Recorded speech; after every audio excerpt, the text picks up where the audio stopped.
Middle east లో మృత్యు ఘోష వినిపిస్తోంది. ఇరాన్ ఇజ్రాయెల్ యుద్ధం పచ్చని జీవితాలను చిన్నాభిన్నం చేస్తోంది. కట్టుకున్న ఇళ్లు కూలిపోతుంటే కట్టు బట్టలతో ప్రాణాలు అరచేతిలో పెట్టుకొని జనం చెల్లా చెదరవుతున్నారు. బాంబుల మోతలతో దిక్కు తోచని స్థితిలో కన్న బిడ్డలు ఒకవైపు, వృద్ధ తల్లిదండ్రులు మరోవైపు ప్రాణ భయంతో తలో దారి అయ్యారు. ప్రస్తుతం మీరు చూస్తున్నారు ఇరాన్ లో మిజైల్స్ కురిపిస్తోన్న వర్షం అది. ఇరాన్ లో ఇజ్రాయెల్ కురిపించిన మిజైల్స్ అవి. అర్ధరాత్రి నుంచి సైరన్ల మోత ఎక్కడా కూడా ఆగట్లేదు. ప్రతిసారి సైరన్ల మోత మోగుతూనే ఉంది.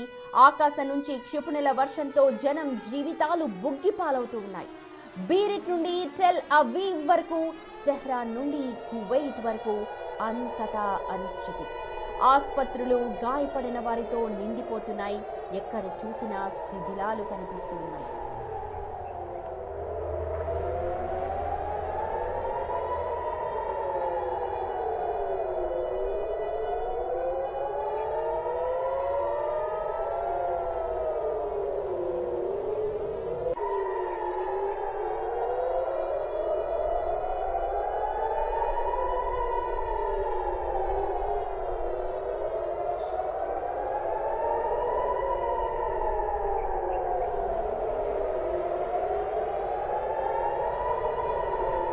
ప్రస్తుతం మీరు చూస్తున్నారు ఇరాన్ లో ఒక హాస్పిటల్ పై అటాక్ జరిగింది. ఒక్కసారిగా ప్రాణభయంతో రోగులు అందరూ కూడా బయటకు పరుగులు తీశారు. ఐసీయూ సెంటర్ అక్కడ ఉంటుంది. కాకపోతే ఆ బయట ఉన్న స్టాఫ్ కావచ్చు, మిగిలిన వాళ్ళందరూ కూడా ఒక్కసారిగా ఏం జరుగుతుందో అర్థం కాక బయటకు పరుగులు తీశారు. ఇప్పటికే 131 నగరాలకి మౌలిక సదుపాయాలన్నీ కూడా ధ్వంసమయ్యాయంటే పరిస్థితి ఎంత దుర్భరంగా ఉందో అర్థం చేసుకోవచ్చు. ఇరాన్ ఇజ్రాయెల్ యుద్ధం తీవ్రత చాలా మంది ప్రాణాలను బలిగొంటోంది. చాలా నగరాలు, పట్టణాలు వీటికి ప్రభావితం అవుతూ ఉన్నాయి. జనమంతా చెల్లా చెదరైపోతున్నారు. ఇరాన్ ఇజ్రాయెల్ యుద్ధంతో ఇప్పటి వరకు అధికారికంగా మనకు అందుతున్న సమాచారం 555 మంది మృతి చెందినట్టుగా ఇరాన్ ప్రకటించింది. తాజా రిపోర్ట్స్ ప్రకారం అయితే 131 నగరాలకు అమెరికా ఇజ్రాయెల్ దాడుల వల్ల తీవ్రంగా ప్రభావితమయ్యి మౌలిక సదుపాయాలన్నీ కూడా కట్టయిపోయాయి. చాలా ప్రాంతాల్లో రెడ్ క్రిసెంట్ మిషన్ ఆధ్వర్యంలో సహాయక చర్యలు కొనసాగుతూనే ఉన్నాయి. మొన్నటి నుంచి కూడా ప్రభావిత ప్రాంతాల్లో రెస్క్యూ టీమ్స్ రంగంలోకి దిగుతూ ఉన్నాయి. ఎన్ని రెస్క్యూ టీమ్స్ దిగినా సరే పరిస్థితి ఏమాత్రం కూడా కంట్రోల్లోకి రావట్లేదు. ఎందుకంటే మిసైళ్ల వర్షం నిరంతరం కురుస్తూనే ఉంది. అటు ఇరాన్ పై దాడి కొనసాగుతూనే ఉంది. మిడిల్ ఈస్ట్ లో మృత్యు ఘోష కొనసాగుతోంది.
ఇరాన్ లో పరిస్థితి అంతకంతకు విషమించుతోంది. ఇరాన్ వ్యాప్తంగా ఇప్పటికే లక్షల మందికి పైగా రెస్క్యూ సిబ్బందిని హై అలర్ట్ లో ఉంచారు. అమెరికా ఇజ్రాయెల్ దాడులతో ఇరాన్ అంతా కూడా అల్లకల్లోలంగా మారుతోంది. అతలాకుతలమవుతోంది. ఎక్కడ చూసినా సరే శిథిలాలు కనిపిస్తూ ఉన్నాయి. బాంబుల వర్షంతో బిల్డింగ్స్ అన్ని కూడా శిథిలమైపోయాయి. వాటి కింద చిక్కుకున్న జనాలు విలవిలాడిపోతున్నారు. చాలా మంది ఇప్పటికే మృత్యువాత పడ్డారు. అభం శుభం తెలియని అమాయకులు. 2 దేశాల అధినేతల అహం వల్ల చెలరేగిన యుద్ధం ఇది. సామాన్య ప్రజలు ఇందులో ప్రాణాలు బలికొంటూ ఉన్నారు. యుద్ధాలు ఎప్పుడు జరిగినా సరే సామాన్య ప్రజలే బలికొంటారు. అధినేతలు వాటిని చూస్తూ ఉంటారు. కానీ ఇరాన్లో కూడా ప్రస్తుతం అలాంటి పరిస్థితే కనిపిస్తోంది. ఇరాన్లో ఇప్పట్లో ఈ అగ్ని ఆగే అవకాశం లేదు. 4-5 వారాలు యుద్ధం కొనసాగుతుంది అంటూ అటు ట్రంప్ ప్రకటించిన నేపథ్యంలో ఇరాన్ కూడా తమ శక్తి సామర్థ్యాల ప్రదర్శన చేసింది. అండర్ గ్రౌండ్ లో ఉన్న తమ క్షిపణుల సామర్థ్యాన్ని ప్రదర్శించింది, డ్రోన్లను ప్రదర్శించింది. మేమేం తక్కువ తినలేదు, ఖచ్చితంగా మీకు ధీటుగా సమాధానం చెప్తామనింది. ఎప్పుడైతే ఆదివారం ఉదయం ఖమేనీ మరణించాడు అన్న వార్తను ధృవీకరించిందో ఖచ్చితంగా మేము ప్రతీకారం తీర్చుకుంటామంటూ ఇరాన్ ప్రతినబూనింది. ఆ ప్రతినబూనడంతోనే మొత్తం యుద్ధ వాతావరణాన్ని తలపించింది. ఆ వెంటనే ఇజ్రాయెల్ కూడా దాడులు ప్రారంభించింది. ప్రస్తుతం మిడిల్ ఈస్ట్ అంతా కూడా ఒక భయంకరమైన వాతావరణం కనిపిస్తోంది. ఎక్కడ ఎప్పటి నుంచి మిసైల్ ఊడిపడుతుందో తెలీదు. అందరూ కూడా ప్రాణాలను అరచేతిలో పెట్టుకొని బిక్కుబిక్కుమంటూ బతుకులు ఇడుస్తున్నారు. మిడిల్ ఈస్ట్ లోని ప్రజలందరూ కూడా, భారతీయులు సైతం తమ ప్రాణాలను అరచేతిలో పెట్టుకొని ఉంటున్నారు. ప్రభుత్వం ఇటువైపు సంప్రదింపులు జరుపుతున్నప్పటికీ కూడా ఎవరిని కూడా అక్కడి నుంచి కదిలించే పరిస్థితి లేదు. ఎయిర్వేస్ అన్ని కూడా మూసుకుపోయాయి, ఎవరు ఎక్కడికి కదలడానికి లేదు. ఇక నిత్యావసర వస్తువులు, ఫార్మసీలు ఓపెన్ గా ఉన్నప్పటికీ కూడా అక్కడ దొరకని నిత్యావసర వస్తువులు ఇప్పటికే ఆకాశాన్ని అంటున్నాయి. ఫార్మసీలో కూడా అన్ని కూడా నిండుకుంటూ ఉన్నాయి. ఎక్కడా కూడా ఎవరికి ఏ మెడిసిన్స్ కూడా అందుబాటులో లేవు. డైరెక్ట్ హాస్పిటల్స్ మీదే అటాక్స్ జరుగుతున్నాయి. ప్రస్తుతం మీరు చూస్తున్న విజువల్స్ హాస్పిటల్, ఇరాన్ లో ఒక హాస్పిటల్లో జరిగిన దాడికి సంబంధించినవి. ఒక్కసారిగా బాంబ్ ఆ హాస్పిటల్ మీద పడ్డంతో అక్కడున్న రోగులు, స్టాఫ్ అందరు కూడా భయంతో ప్రాణాలు అరచేతిలో పెట్టుకొని బయటకు పరుగులు తీశారు. సహాయక చర్యలు ఎంత చేస్తున్నప్పటికీ కూడా అది సముద్రంలో ఒక చిన్న బొట్టు మాత్రంగానే కనిపిస్తోంది. ఎందుకంటే వరుస దాడులతో అటు నటాన్స్, ఇన్సహాన్ అణు కేంద్రాల దగ్గర కూడా చాలా భవనాలు దెబ్బతింటూ ఉన్నాయి. దీంతో అసలు అక్కడ ఏం జరుగుతోందో కూడా ఎవరు చెప్పలేకపోతున్నారు. అంతర్జాతీయ అణు ఇంధన సంస్థ కూడా ఇరాన్ అధికారులను సంప్రదించడానికి ప్రయత్నిస్తున్నప్పటికీ కూడా ఇరాన్ నుంచి ఎలాంటి సమాధానం రావట్లేదు అని చెప్పి IAEA ప్రకటించడం ఇప్పుడు చాలా చాలా కీలకంగా మారుతోంది. కానీ ఇరాన్ చెప్తోంది, ఓవైపు మాట్లాడుతున్నామని చెప్తూ దాడులకు తెగబడ్డం ఎంతవరకు కరెక్ట్ అంటూ ప్రశ్నిస్తోంది. అసలు అమెరికాను నమ్మే ప్రసక్తే లేదు అని చెప్పి కూడా చాలా ఘాటుగా సమాధానం చెప్తోంది. ప్రస్తుతం ఇరాన్ తన నేషనల్ న్యూక్లియర్ సేఫ్టీ సిస్టమ్ ద్వారా రెగ్యులర్ గా పర్యవేక్షణ జరుపుతోంది. రేడియేషన్ డిటెక్టర్ల ఎలాంటి రేడియేషన్ లీకేజ్లను కూడా గుర్తించలేదని చెప్తున్నారు అధికారికంగా. కానీ వాటిపై క్లారిటీ ఇవ్వట్లేదు. ఒకవేళ అణు పరీక్షలు జరుగుతోన్న భూగర్భ ప్రాంతాలకు కనుక ఎలాంటి నష్టం జరగలేదు అని చెప్తున్నారు. కానీ దీనిపైన క్లారిటీ లేదు. ఒకవేళ కనుక నష్టం జరిగితే విపత్తు మరింత ఎక్కువగా ఉంటుంది. ఇది కేవలం ఇరాన్ దాని పరిసర ప్రాంతాలకే కాదు, మొత్తం ప్రపంచ దేశాలకు ఖచ్చితంగా దీని ఎఫెక్ట్ ఉంటుంది. ఇప్పటికే గ్లోబల్ గా మనం చూస్తున్నాం, ప్రపంచ వ్యాప్తంగా కూడా ఇరాన్ ఇజ్రాయెల్ యుద్ధం ఎంతటి పరిణామాలకు దారితీస్తుందో. UAE, గల్ఫ్ కంట్రీస్ అన్ని కూడా మూతపడిపోయాయి. గల్ఫ్ కంట్రీస్ లో చాలా ప్రాంతాల్లో కూడా ఆ డ్రోన్ శకలాలు పడి చాలా మంది గాయపడిన సందర్భాలు కూడా ఉన్నాయి. పామ్ జుమేరా కావచ్చు, లేకపోతే బుర్జ్ ఖలీఫా లాంటి ప్రాంతాల్లో కూడా పొగ కనిపిస్తోంది. దీంతో ఒక్కసారిగా UAE, అబుదాబి, టెహ్రాన్ ఈ ప్రాంతాల్లో అన్నిట్లో కూడా హై అలర్ట్ ని ప్రకటించారు. ఎవరికి వాళ్ళు అడ్వైజరీస్, ఏ దేశం వాళ్ళు వాళ్ళ ప్రజలకు అడ్వైజరీస్ ని జారీ చేశారు. సురక్షిత ప్రాంతాలకు తరలి వెళ్లాల్సిందిగా కూడా ప్రకటన చేస్తూ ఉన్నారు. రెడ్ క్రిసెంట్ మిషన్ ఆధ్వర్యంలో ఇప్పటికే లక్షల మందికి అక్కడ సహాయం చేస్తున్నప్పటికీ కూడా నిత్యావసర వస్తువులు, తాగడానికి మంచినీళ్లు కూడా దొరకని పరిస్థితి. ఎక్కడ చూసినా సరే మృత్యు దిబ్బలు, శవాల దిబ్బలు కనిపిస్తున్నాయి, రక్తం కనిపిస్తోంది. చాలా మటుకు ఇరాన్ అంతా శిథిలాల కింద పేరుకుపోతోంది. గతంలో చూసాం 2-3 ఏళ్ల క్రిందట ఉక్రెయిన్లో ఎలాంటి పరిస్థితి అయితే కనిపిస్తుందో ఇప్పుడు సేమ్ అదే పరిస్థితి ఇరాన్లో కూడా కనిపిస్తోంది. ఎక్కడ చూసినా భవన శిథిలాలు కనిపిస్తూ ఉన్నాయి. దాని కింద ఎవరు ఉన్నారో తెలీదు, ఎవరు లేరో తెలీదు, ఎప్పుడు తమ జీవితాలు గాల్లో కలిసిపోతాయో తెలియని అయోమయ స్థితిలో ప్రస్తుతం సామాన్య జనాలు బిక్కుబిక్కుమంటూ కాలం గడుపుతూ ఉన్నారు. సైరన్ల మోత మాత్రం ఎక్కడా ఆగట్లేదు. ప్రతి నిమిషం కూడా సైరన్ మోత మోగుతూనే ఉంది, తమ గుండెల్లో గుబులు రేపుతూనే ఉంది.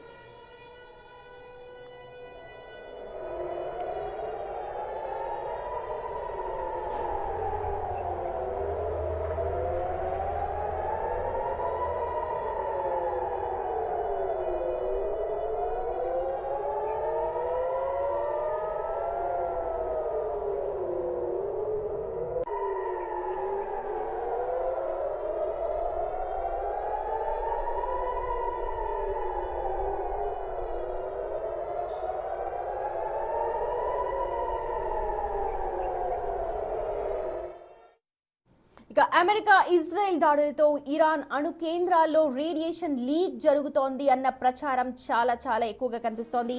ఈ విషయాన్ని ఇరాన్ న్యూక్లియర్ సైంటిస్టులు అయితే ఇప్పటివరకు దానిపై క్లారిటీ ఇవ్వలేదు. కానీ ఇరాన్లోని ప్రధాన అణు కేంద్రాలైన నటాన్స్ అలాగే ఇస్ఫహాన్, ఫోర్డో పరిసరాల్లో రేడియేషన్ స్థాయిలపై ఆందోళన పెరుగుతోంది. వరుస దాడులతో నటాన్స్, ఇస్ఫహాన్ అణు కేంద్రాల దగ్గర కొన్ని భవనాలు దెబ్బతిన్నాయి. దీంతో అక్కడ ఏం జరుగుతోందో ఎవరు చెప్పలేకపోతున్నారు. అంతర్జాతీయ అణు ఇంధన సంస్థ కూడా ప్రస్తుతం ఇరాన్ అధికారులను సంప్రదించే ప్రయత్నం చేస్తుందని తెలుస్తోంది. కానీ ఇరాన్ నుంచి ఎటువంటి సమాధానం రావట్లేదు అని చెప్పి IAEA ప్రకటించడం ఇప్పుడు చాలా కీలకంగా మారుతోంది. ఎందుకంటే ఇరాన్ తన national nuclear safety system centre ద్వారా రెగ్యులర్గా పర్యవేక్షణ చేస్తోంది. రేడియేషన్ డిటెక్టర్లు ఎలాంటి రేడియేషన్ లీకేజ్లను గుర్తించలేదు అని చెబుతున్నా అధికారికంగా మాత్రం ఒక క్లారిటీకి రావట్లేదు.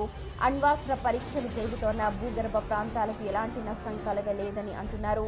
కానీ వీటిపైన స్పష్టమైన క్లారిటీ ఇవ్వాల్సి ఉంది. ఎందుకంటే ఒకవేళ అక్కడ కనుక ఏమన్నా దాడి కనుక జరిగితే, లీకేజ్ కనుక ఉంటే అది ప్రపంచ విపత్తుగా పరిణమించాలి. మొత్తం ప్రపంచానికే అణు ధార్మిక రేడియేషన్ ఖచ్చితంగా ఉంటుంది. సో ఆ విపత్తు ఎవరు కూడా మాటల్లో చెప్పలేనిది. కానీ అసలు ఏం జరుగుతుందని తెలపడానికి ఎవరు కూడా ముందుకు రావట్లేదు.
ప్రస్తుతం ఇరాన్లో పరిస్థితి అంతకంతకు విషమిస్తోంది. ఇరాన్లో అణు ధార్మిక కేంద్రాలపై ఇప్పుడు సస్పెన్స్ కొనసాగుతోంది. నటాన్స్ న్యూక్లియర్ ప్లాంట్ పై పరిసర ప్రాంతాల్లో దాడి జరిగింది అన్న వార్తలు వస్తున్న నేపథ్యంలో అక్కడ సేఫ్టీ ఉందా లేదా, అక్కడ లీకేజ్ లేవన్నా ఉన్నాయా అన్న దానిపైన ఇప్పటి వరకు ఎవరు కూడా స్పష్టమైన ఆన్సర్ ఇవ్వట్లేదు. ఇరాన్ అసలు వాళ్ళని IAEA వాళ్ళని కాంటాక్ట్ చేయడానికి ట్రై చేస్తున్నా సరే అట్నుంచి ఎటువంటి రెస్పాన్స్ లేదు అని అంటూ అంతర్జాతీయ సంస్థ ఆందోళన చెందుతోంది. రేడియేషన్ లీక్ అయితే చాలా నగరాలు దీని ప్రభావం ఉంటుంది అని చెప్పి ఆందోళన వ్యక్తం చేస్తున్నారు. కేవలం ఇరాన్ పరిసర ప్రాంతాలే కాదు, ప్రపంచ వ్యాప్తంగా కూడా ఖచ్చితంగా దీనిపై ఈ ఎఫెక్ట్ ఖచ్చితంగా ఉంటుంది. ప్రస్తుతం ఇరాన్ కూడా ఎక్కడ వెనక్కు తగ్గట్లేదు. తన దగ్గర ఉన్న ఆయుధ సంపత్తినంతా కూడా అండర్ గ్రౌండ్ లో ఏదైతే డ్రోన్స్, మిసైల్స్, అత్యాధునిక హైపర్సోనిక్ క్షిపణులు ఏవైతే దాచిపెట్టిందో వాటన్నిటినీ కూడా ప్రపంచానికి తెలియచెప్పింది. మేము ఎక్కడా కూడా తగ్గము, అమెరికాను అసలు నమ్మే ప్రసక్తే లేదు, ఖచ్చితంగా ఖమేనీ మృతికి ప్రతీకారం తీర్చుకుంటామంటూ ఆ తర్వాత దాడులకు పాల్పడింది. ఇజ్రాయెల్ కూడా దాడులు చేపడుతోంది. కానీ ఇరాన్ ప్రయోగించిన హైపర్సోనిక్ క్షిపణులను ఏమాత్రం కూడా ఎదుర్కోలేకపోతోంది ఇజ్రాయెల్ అని చెప్పి కొన్ని వార్తా సంస్థలు చెప్తూ ఉన్నాయి. ఎందుకనంటే 400 సెకండ్ల కంటే తక్కువ టైంలోనే ఈ క్షిపణులు ఆ గ్రౌండ్ని రీచ్కుంటున్నాయి, టార్గెట్ని రీచ్ చేసుకుంటున్నాయి. కాబట్టి ఇరాన్ ఏమాత్రం కూడా వెనక్కు తగ్గే ప్రసక్తే లేదు అని అంటూ వరుసగా దాడులకు పాల్పడుతోంది. కానీ ఇటు ఇరాన్ కూడా అంతే తీవ్రంగా నష్టపోతోంది. ఇరాన్ నగరం అంతా కూడా మట్టి దిబ్బగా మారిపోయింది, మొత్తం శిథిలాలుగా మారిపోతున్నాయి. అక్కడ ఉన్న వాళ్ళంతా కూడా ప్రాణాలను అరచేతిలో పెట్టుకొని బతుకుతూ ఉన్నారు. నిరంతరం సైరన్ల మోతతో గుండెలు గుబేలవుతూ ఉన్నాయి వాళ్ళందరికీ కూడా. ఎందుకంటే ఎక్కడా కూడా భద్రత లేదు, ఎక్కడికి వెళ్ళాలో తెలియని పరిస్థితి. చాలా ప్రాంతాలు బాంబు షెల్స్తో అక్కడ కనిపిస్తూ ఉన్నాయి. చూస్తున్నాం మనం, బాంబుల మూతతో దద్దరిల్లిపోతోంది నగరం అంతా కూడా. టెహరాన్ నగరం అంతా కూడా అతలాకుతలమైపోయింది. అటు హాస్పిటల్స్ కూడా టార్గెట్ చేసుకుంటూ ఇజ్రాయెల్ దాడులు జరుపుతోంది. స్కూల్స్ పై కూడా దాడులు జరిపిన ఘటనలు ఉన్నాయంటూ ఇరాన్ ప్రకటించుకుంటోంది. కానీ ఇప్పటి వరకు అధికారికంగా వాటిని ఎవరు చెప్పట్లేదు.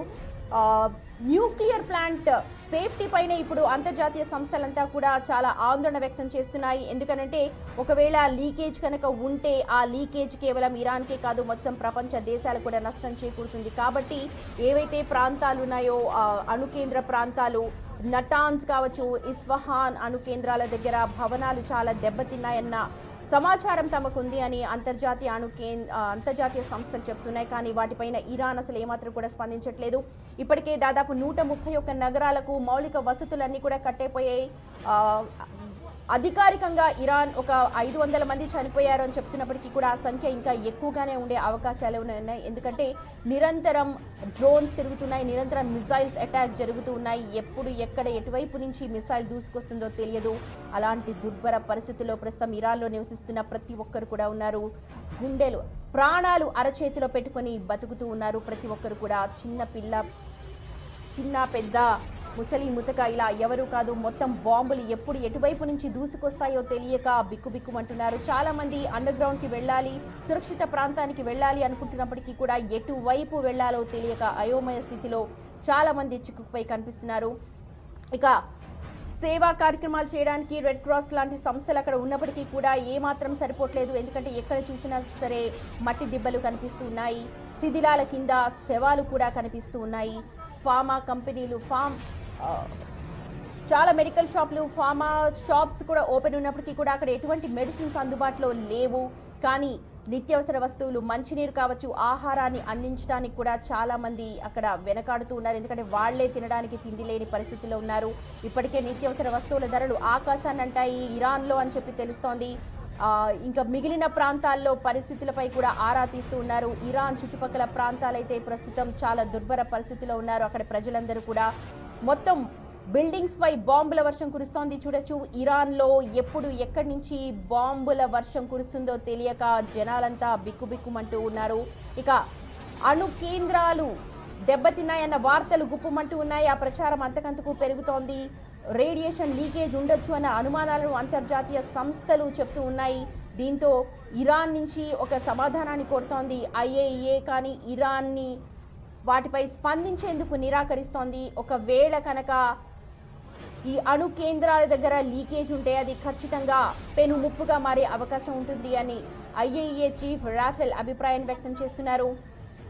ప్రస్తుతం నిరంతర పర్యవేక్షణ ఉంటుంది. కానీ అణ్వస్త్ర పరీక్షలు జరుగుతున్న ఆ భూగర్భ ప్రాంతాలకు ఎలాంటి నష్టం జరిగినా సరే, కేవలం లీకేజ్ ఉన్నా సరే మొత్తం ప్రపంచ దేశాలకు ముప్పు వాటిల్లే అవకాశం ఉంటుంది.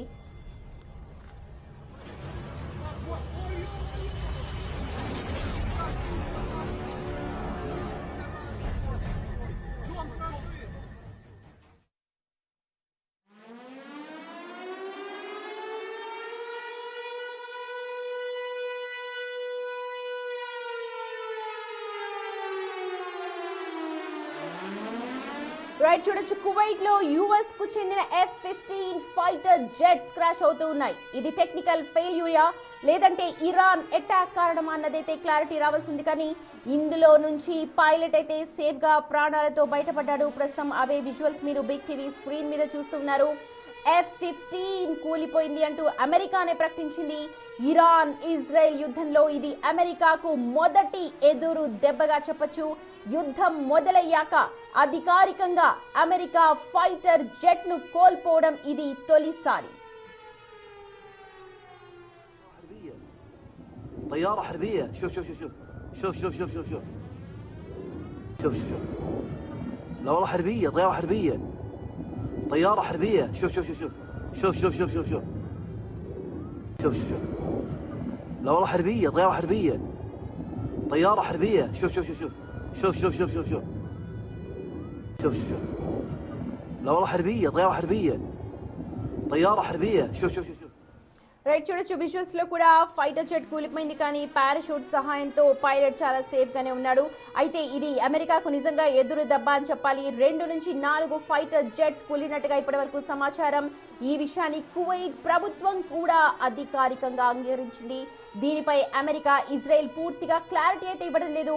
పైలట్లను సురక్షితంగా రెస్క్యూ చేసినట్టు కువైట్ చెప్తోంది. అయితే కూలిన ఫైటర్ జెట్ సంఖ్య ఇంకా ఎక్కువగానే ఉంటుంది అన్నది సమాచారం.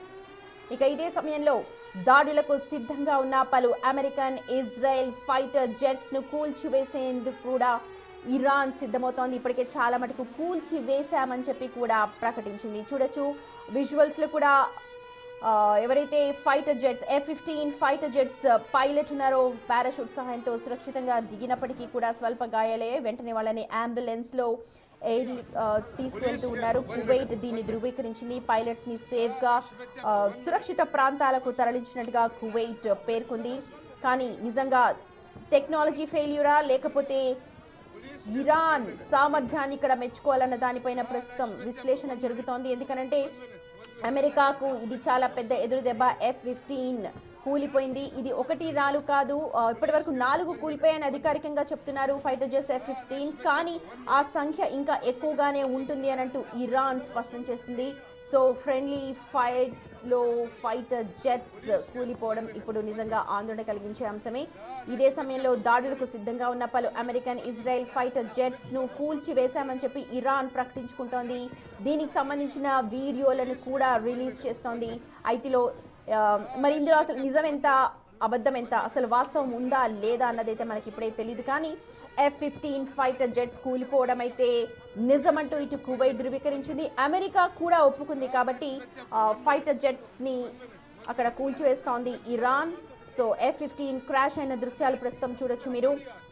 అందులోంచి పైలట్ సురక్షితంగా పారాషూట్ సహాయంతో బయటకి ఎగ్జిట్ అయిపోయిన చిన్న చిన్న గాయాలు కావడంతో వెంటనే వాళ్ళని సేఫ్ ప్లేస్ కి తరలించారు. పైలట్ ని కూడా చూడొచ్చు. ఇంకొక విండోలో పైలట్ కు అన్ని ఆక్సిజన్ అన్ని అమర్చి సేఫ్ గా అతన్ని తరలిస్తూ ఉన్నారు. సో ఫైటర్ జెట్స్ నిజంగానే పేలిపోయాయా? ఎందుకంటే చాలా మటుకు ఫేక్ వీడియోస్ కూడా వైరల్ అవుతూ ఉంటాయి. కానీ అమెరికా అంగీకరించింది, కువైట్ కూడా పైలట్స్ ని మేము సురక్షితంగా తరలించాము అని చెప్తుంది. కాబట్టి ఖచ్చితంగా ఇది నమ్మాలి. ఇరాన్ చెప్తున్నట్టు 1-4 కాదు, మేము చాలా జెట్స్ ని కూల్చివేశాము ఫైటర్ జెట్స్ ని అని చెప్పుకుంటోంది. మరి ఇరాన్ చెప్తున్న దాంట్లో వాస్తవం ఎంత అన్నది కూడా ఇప్పుడు తెలియాల్సి ఉంది. అమెరికా ఫైటర్ జెట్స్ కూలినట్టుగా కువైట్ ప్రభుత్వమే అంగీకరించింది. స్వయంగా అమెరికా కూడా అంగీకరించింది.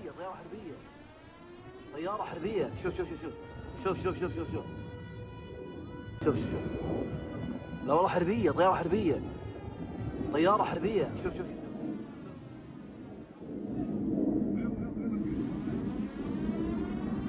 شوف شوف لا والله حربية، طيارة حربية، طيارة حربية. شوف شوف شوف شوف شوف شوف شوف شوف شوف طيارة حربية. شوف شوف شوف شوف شوف شوف شوف شوف شوف